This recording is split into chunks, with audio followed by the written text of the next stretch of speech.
ladies, welcome to Cocktails and Convo. My name is Desire, owner and designer of SDesirebrand, a luxury loungewear lifestyle brand. Here at the brand, it's all about us staying fabulous, sipping, slaying, and luxuriating, okay?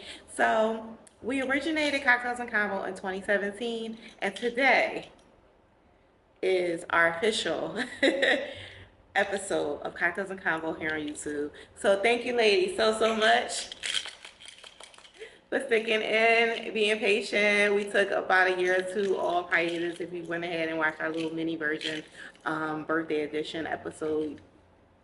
We took a little hiatus and we're back here on YouTube. We originated on Instagram. So if you're new here, hey girl, hey, make sure you subscribe, like, share, comment. I need all the engagement because we're about to change some lives, okay? And we had to do it in long form and we had to do it on YouTube, okay? So my sip for the evening is a motto. We are doing a mint seltzer, mint lime seltzer. I just added some mint, lime, lots of ice. I love my drinks icy, and our salsa water. So we are alcohol free tonight, but we are still gonna get into some things, okay? So tonight's episode is about transformation. So I came up with the Fabulous formation in 2017. Not too far after when Beyonce came out with the formation, it resonated with me so much because my brand was always about being fabulous, staying fabulous. That was always my tagline to the day I die. And like staying fabulous is pretty much, to me, in my eyes, staying fabulous is always becoming your best self. And that is with your beauty, with your fashion, with your spirituality, with your attitude, with your surroundings, everything you're trying to stay fabulous with. And staying fabulous is also meant to constantly transform. I'm always an advocate about reinventing, seeing some things and seeing if I can improve it.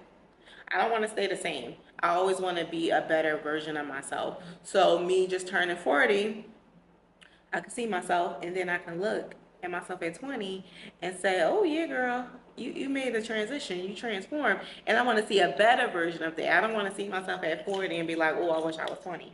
Or I was doing better back then. I want to transform into a better version of myself. However that looks, however that journey is going to be, and it's not always easy, it's not always simple, but it's a step up. It's a step up. And sometimes that journey is not always just straight up. Sometimes it's kind of, crooked. It's kind of go up and down, up and down. And, but overall, the finishing result is a better version.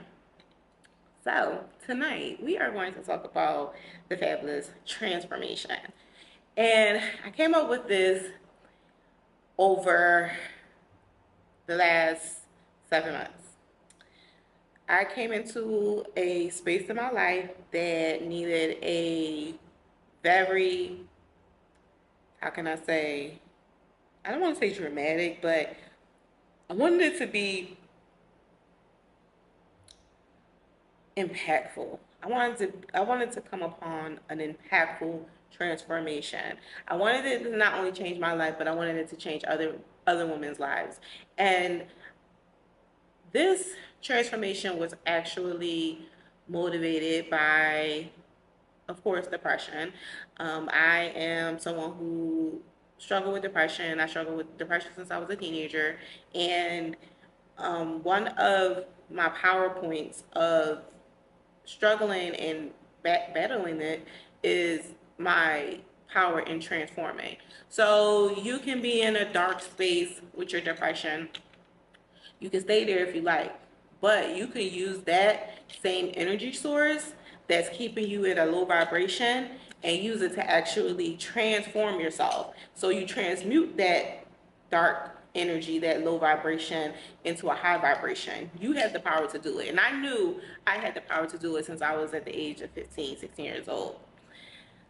So I don't know how are we going to structure this, okay? Because we got some things to get into. Because I want to give you the full scope of why this was such a pivotal thing and how I started as a teenager.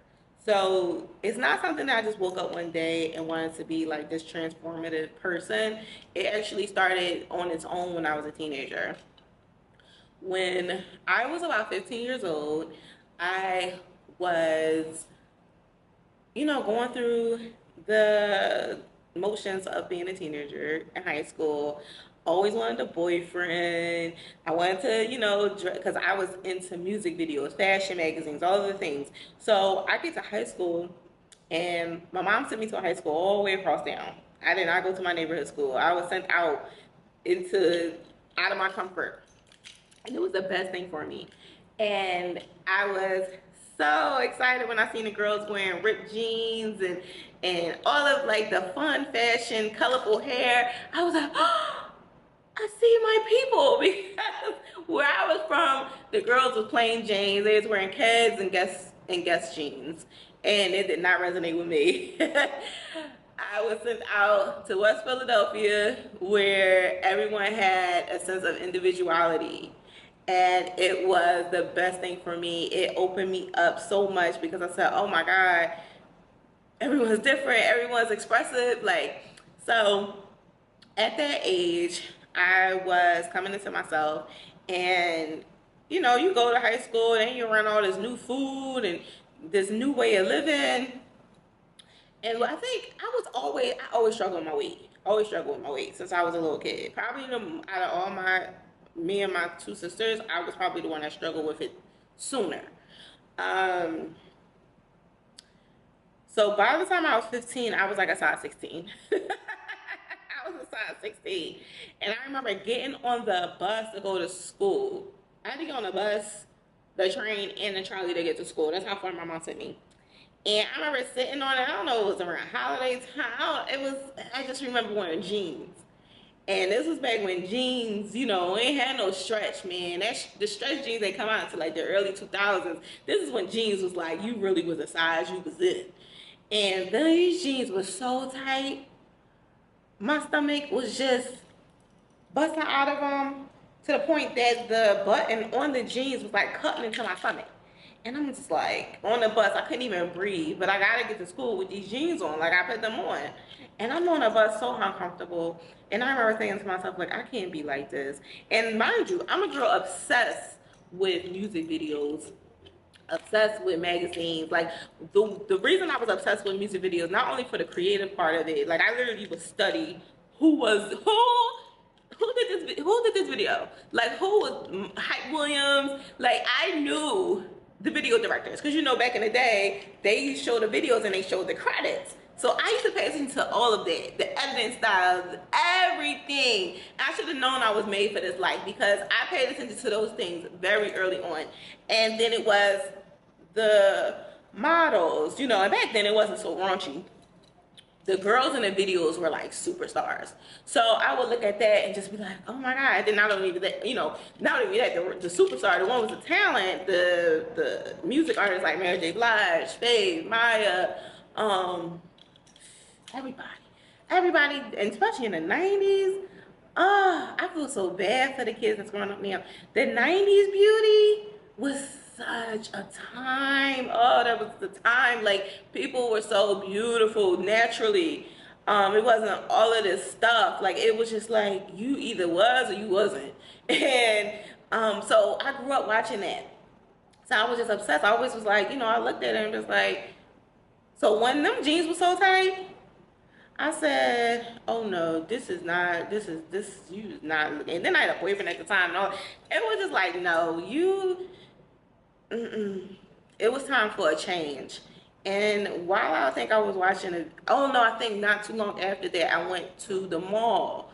Maya, the singer, she was at my neighborhood mall, and she was signing autographs or something like that. So I was like, ooh. I went at the school, I'm in line, I get to her, and my question was, how do you feel so confident, or how do you get confident? I forget what the exact term was, but I was asking her, like, how are you confident?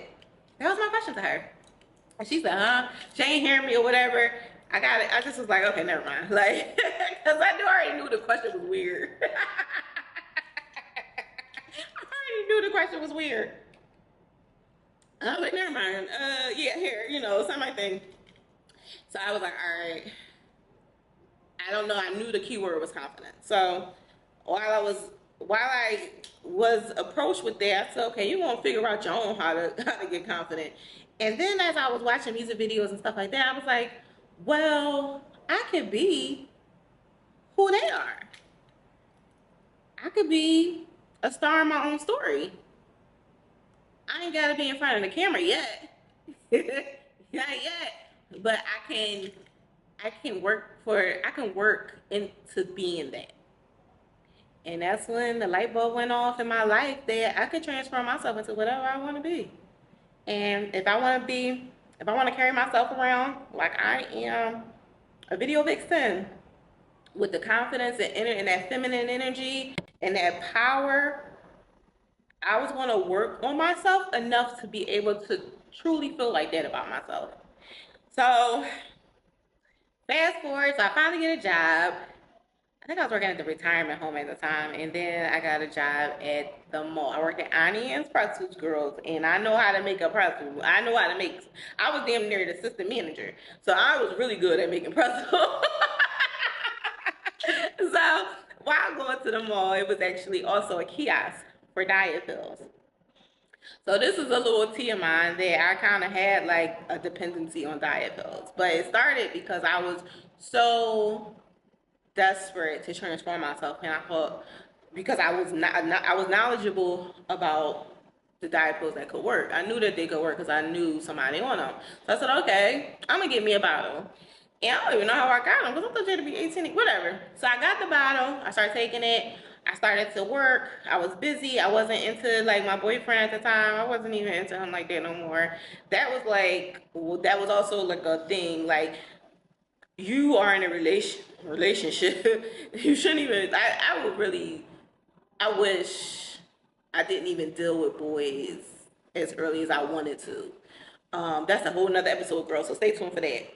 But you're like with a boy who is not even like this is not a valuable connect. Like, and I'm speaking in my terms of a woman now, but back then I had the inkling of what wasn't what it should or what it wasn't and what I shouldn't even been in because I was already a girl dealing with low esteem issues. So then you dealing with this boy who is not making them better. So once I started working on myself, I distanced myself from that. I started losing weight. I started shopping at Express. I remember buying my first pair of Express jeans. They was pink. They was pink. I was feeling so good about myself. I was working. I was going to school. Like everything was kind of aligning, and I started to transform myself and see myself changing and looking better and feeling better about myself. And I started to become the star in my own story just at that early age of 15, 16. So boom. Now I can see I have control of how I show up. I have control of my circumstance and the woman I am destined to be. Once I thought that I could control my circumstance, it gave me the most power ever because I did not have to stay in that bad place. I knew I had the power. I had to change my habits. I had to make some choices. I had to be fearless. And I knew diet pills probably not that, but I'm being honest. Diet pills probably wasn't the best thing, but when you're dealing with, especially when you grow up with like a fat phobic mom and around the era of like that toxic diet culture, you do what you feel like you need to do to, because at the time I didn't really understand I didn't really understand eating, and we'll get into that. I didn't really understand eating as far as like calories in, calories out. I just knew, oh, the way I was taught is you shouldn't be eating that. The guilt and the guilt of eating things, and that's what it was pretty much like shame, food shame, and that's kind of how I gravitated to what to eat or what not to eat. And honestly, I don't don't even think I got on like a big diet because the diet pills back then used to really work. I remember being on a crazy diet. I just was working, catching the bus, so walking, and then gym. I think we still was having gym in high school, stuff like that, and the weight was just falling off. And I never went on like a super crazy diet or nothing like that. I was still eating sandwiches at the food line in school. I was eating McDonald's on lunch break at the mall. Like I wasn't even really dieting like that, and I was losing weight. So, but I never was like a binge eater or nothing like that. But I did have an emotional relationship with food. I remember, and ice cream was my trigger. Ice cream. If my mom bought a pint of ice cream, the ice cream was going within probably 24 to 48 hours. Because it just was something about it that touched my soul. It still do. Ice cream just does something when you are emotionally triggered or something. Ice cream just kind of hugs your soul or something. I don't know. There's something about ice cream with me. So that's something that if I'm eating it for a treat. But that's not something I want in my house all the time because I'll eat it all the time. But yeah. So that was my relationship with food. And throughout my years, so now we're talking from 15. Probably from 15 to maybe even 25, I had a dependency on diet pills. I went from Metabolife to Hydroxycut. I remember doing some type of Chinese tea in like '07. That worked too, but it used to keep me up all night. Then I discovered Dr. Fisher. That's a diet doctor here in Philadelphia. You get B12 shots, you get fat burn, all these things. It was not cheap. And then it came to a point where I said, okay, I got a real bad relationship. And like, I was 23. Still haunts me.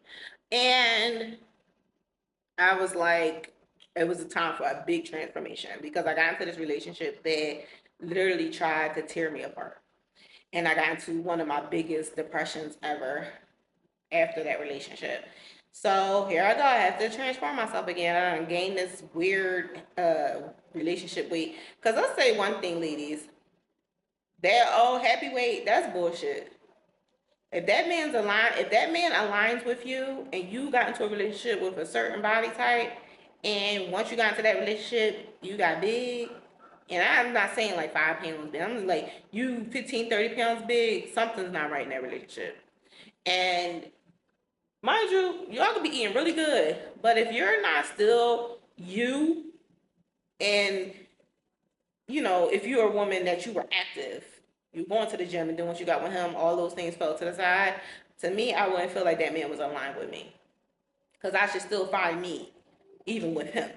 And I should still be in line with my habits and my lifestyle. Like you should never get with a man and lose yourself. And I'm talking from experience.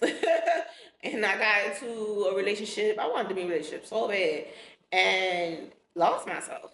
And to probably to this day, I was scared of a relationship. I was scared to get into a relationship that I lost myself. I was scared to be in a relationship where my body didn't even belong to me no more. Like, listen, listen, that's another episode. Check. Listen,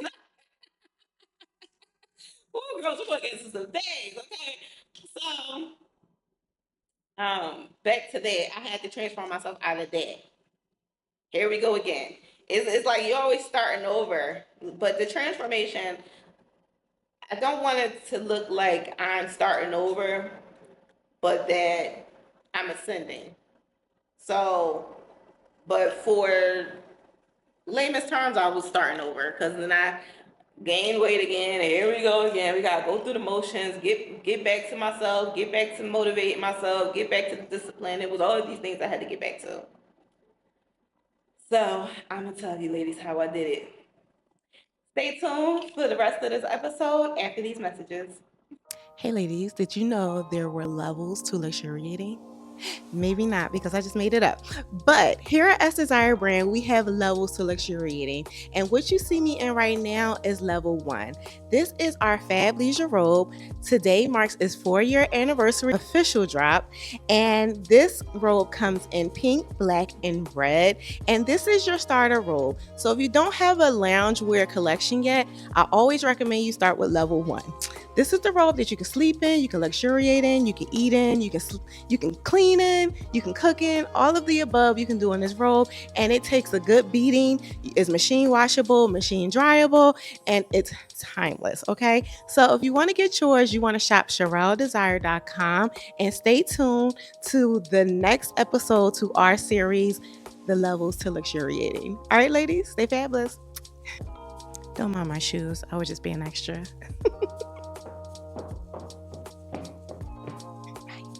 So, sometimes we may see a version of ourselves that we don't like, and that's where I was.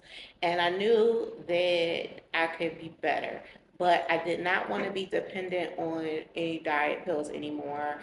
I just felt like, girl, if you keep gaining it back, maybe it's not a good idea anymore. I remember even trying Atkins and the cabbage diet. Ooh, child. Um, and all of these things, these toxic things. And finally, in 2013, I was like, no, you're going to figure out how to do this yourself. So I came across, I think that's when I really, really started getting heavy with YouTube too. Um, and just opening my mind up to different methods. And I came across the method of eating clean. And really knowing what was in my food. Like I said, I really didn't, I knew how to eat healthy, but I didn't really understand the details about it. Like, you know how to eat diet food, which is so toxic just for your mental, but just to understand food. And that's when I really started that journey, was in 2013. Like really understanding what this fruit does to your body, how do your body break down this type of meat, and like all of these different things that we need to learn before we even get into dieting is to understand how our body is processing food and what kind of food is being processed in a toxic way in our body, and that's why our body looks the way that it does. So I think in 2013, I started to really try to understand portions and like, okay, maybe you shouldn't be eating the whole chicken breast. You get the chicken breast and cook the chicken breast and you eat the whole chicken, the whole breast that you can actually slice in half. I would eat that and thought that was what how you're supposed to eat it, and really understanding portions and understanding that hey, you've been overeating. Who would have thought? So, so in this era in my life, it was like a learning, like, it was about learning about the basics of things that nobody talks to you about. They just tell you you're fat. They don't tell you, like, really, like, to get an understanding of it, come in within that method that I had to approach it. Then because I always, and this is one thing that I do need to say, I always was into being active. Um, I grew up watching my mom go to the track. I used to go to the track with her and do 12 laps. And we had gym growing up, of course. I was a bike riding girl, always on a bike. How back in the 90s, you go outside when the sun come up, you come back home when the sun come down. I was on my bike pretty much that whole time. So I wasn't new to being active, but it was the food and my relationship with food that was probably one of my biggest struggles. So I really started to learn portion sizes, what kind of foods would be more helpful and not hurtful to my body, all of those things. Mastered it, got back into getting active on a more trying to be more intentional. Say, hey, no, it's not about being active every other week of the month. Like, no, you gotta be consistent. So I started to do 60 minutes of cardio. Uh, and I went back to the gym. Mind you, I was joining the gym in my 20s.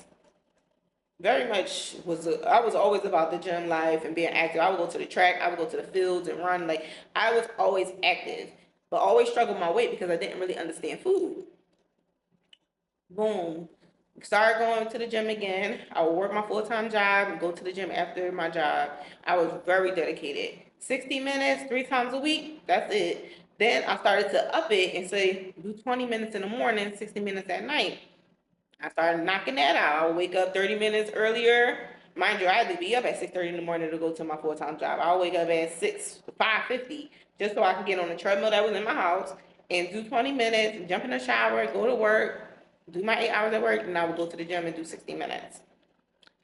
Boom, weight start falling off. Boom, boom, boom. I started to understand salt and all the seasonings I was putting in my food. Started to do no salt.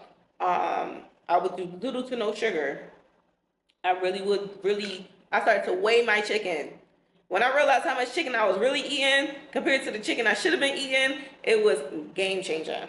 Um, just really understanding volume, eating volume, and not just and focus on good volume food, and not eating like bad food, like eating food that make you really feel satisfied, and not food that just make you feel or yeah, make you feel good. But really eating food that really is satisfying you and nourishing you. So boom, I was able to keep that going for years. I started doing cooking videos on YouTube in 2015. My whole eat clean thing. I would post videos and pictures, and I was so dedicated. I think it was that was literally my lifestyle. Like I literally was dedicated to. I literally knew how to eat now, everything. I think it was up until I started to work at a bar around 2018, 2019, but I still got the weight off working at the bar. Plus, you on your feet, walking and stuff like that. Even if you eat a little bar food, you still kind of was balancing it out by working. It wasn't until I think 2020, I even had an accountability group that I created on Instagram. It was a private group, just 5 of us, and we would just post our weigh-ins and what we did to be active. I was just trying to keep the girls from falling into depression. And I wanted to create a group, and I did it with like 5 girls. Any of my girls on here, comment below. Y'all remember? And whoever lost the most weight or something, I cashed at them some money. We all put like $5 or $10 in the pot, and whoever won, they got the cash app. It was so awesome. I should bring that back. I did it really small and intimate, and on top of that, we also would choose a book to read, a self-help book. So I did that in 2020. I was working out at home because the gyms were shut down because of the thing. So I was active. 2020, I was pretty good. I think it was 2021. That was, it was, I think the end of 2020, 2021. 2021 was challenging. It was my first year being a full-time entrepreneur, and I was finding some success, and um I was finding some success. Oh, I forgot to say, in 2020, I actually got on a new diet pill because I stayed off of the diet pills. Y'all remember? But because of COVID, I said, "Oh, you might need a little help." So I actually started taking the TLC. The that brand, that controversial company. I actually did because it was like everywhere on Instagram, and I was like, "Oh well, if I get some success, I'll tell other people." With taking it. So I was taking the fat burner, and it was helping me because COVID was such a weird time, and I didn't want to be like eating bad. I didn't want to be lazy. I wanted to be active, and I was taking the fat burner, and I was losing weight with it. It was when I stopped taking it. That's why I'm diet pills, the quick fixes. I know right now is all about the Ozempics and all of that. One thing the body's going to do is going to tell you it know what it want to do. You can give it, you can try to, manipulate it all you want with chemicals and all these things. The body's going to tell you what it want to do, what it's going to look like by what you doing and what environment you're putting it into or whatever. Your body is going to talk to you. So as soon as I got off of it, for some reason, I don't know what it was, if it slowed down my metabolism, what happened, but I think I know I did. I gained some weight. I probably gained between, I stopped taking it in like July 2020 up until January 2021. I remember like, whoa, like I had just like gained this weight. And I don't know if I was drinking more.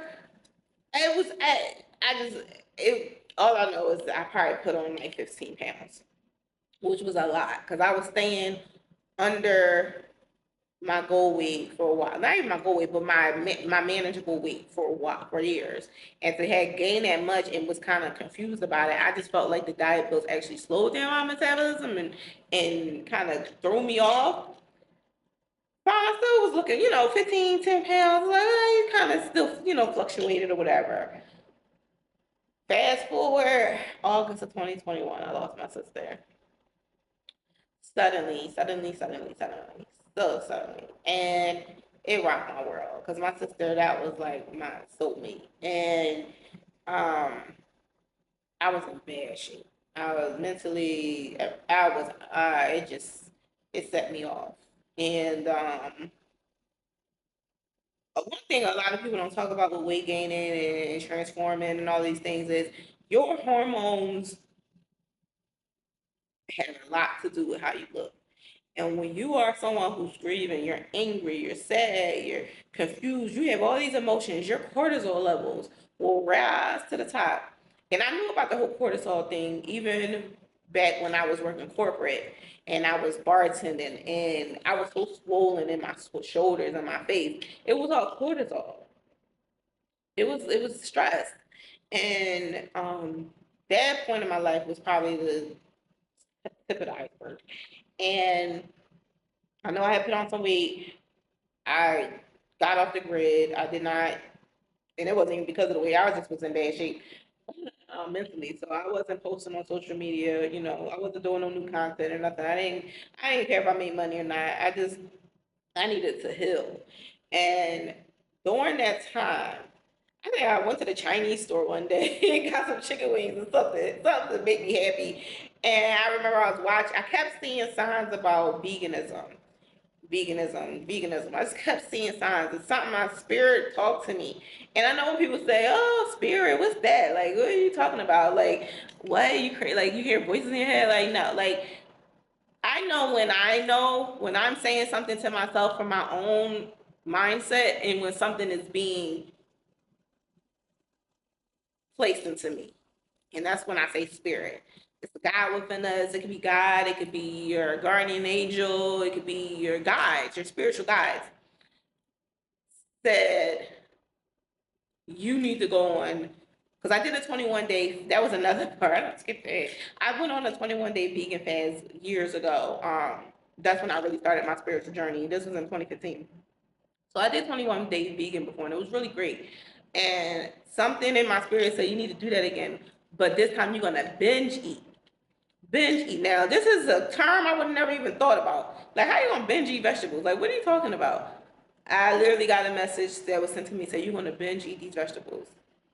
You're gonna go on this, vegan fast again, but you're gonna binge. Because usually you hear binge, you think it's something negative. But I got the clear message, you're gonna binge eat vegetables. Vegetables and fruit, but you're gonna binge eat them. And I did that. I will make big salads. I was big on making salads. Like, that was the only content I was recording, was me making salads. Because I had to create. That's a part of it's just a part of me, and it's a part of my therapy is creating. So I would make big salads, beautiful big salads, and I would just take videos or pictures and just post it to my stories, and that was just keeping me afloat. Um, Making anything that was vegetables, I was making a big abundant amount of it, and I would eat it. And it slowly started to not, it quickly, honestly, because I think I started to see difference within the 21 days. I think I did it for like a month or 2 months or something like that. And my skin got so clear, that cortisol, that inflammation went down, and I started to see more clear, because at the time when I was grieving, my vision was blurry.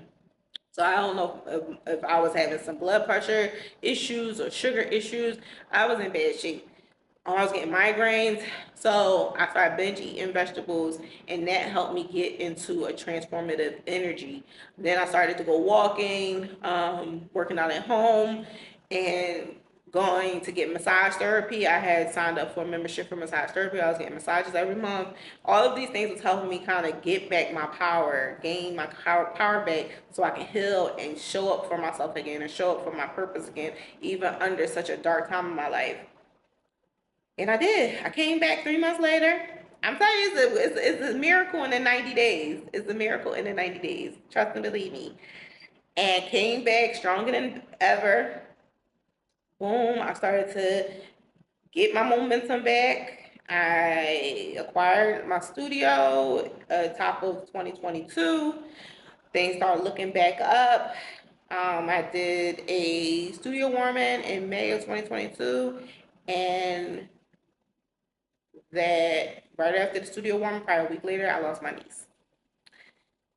And here we go. Here we go. Cause the losing my sister, like that, she was a big part of our lives. A big, like she's like the Empire State Building of the family. So then we lost our daughter. We lost her 21-year-old daughter suddenly and tragically. Insane. Insane. Like, how do you even process this? This don't even make sense. She came to the studio warm, and I looked at her. I cried when I seen her because I saw my sister in her face. Like, her side profile looks just like my sister. Like, you know how somebody look at the side and you see them? Look just like my sister. And when she walked into my studio, I saw her side profile, and I cried because it felt like my sister was walking in with her. It was just the most craziest thing. Um,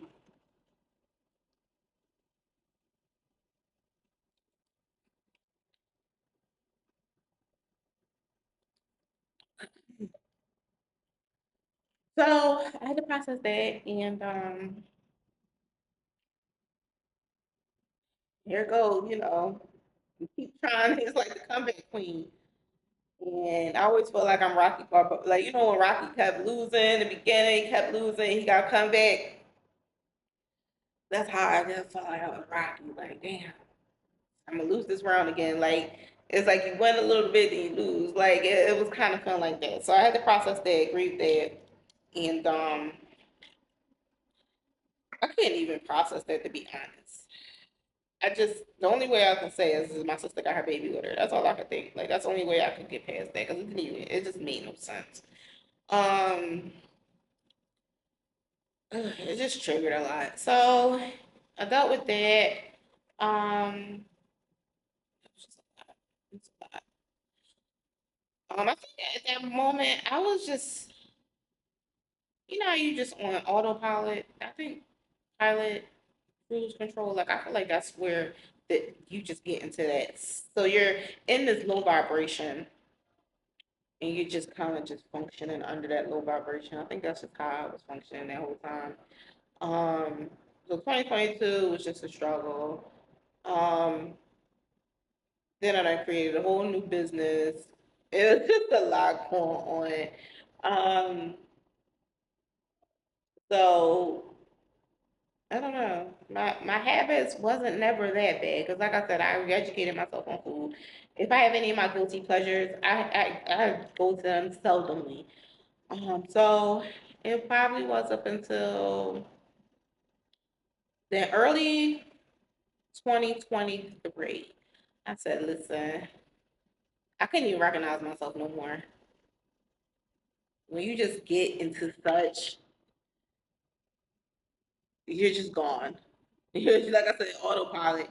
I think I started trying to record content because it's a part of me. It's being creative is a part of me. You got to get on camera in this era. They don't have to, but that's just what I've been doing. And I'm looking at my video, and not even no, not, I'm not even going to say I didn't recognize myself at the time. I just knew I didn't feel myself. I didn't feel like myself. I think you can get into such a trance. Sometimes you don't even know, and that's why people be like, "I don't even know how I got so big." You really can get like that. You really can be in such a trance. You don't even know how big you done got. You can be in such a trance. You don't even know how much you lost yourself. And that's why I created. a 90-day program, because sometimes you just don't even know, and you don't even know where to start.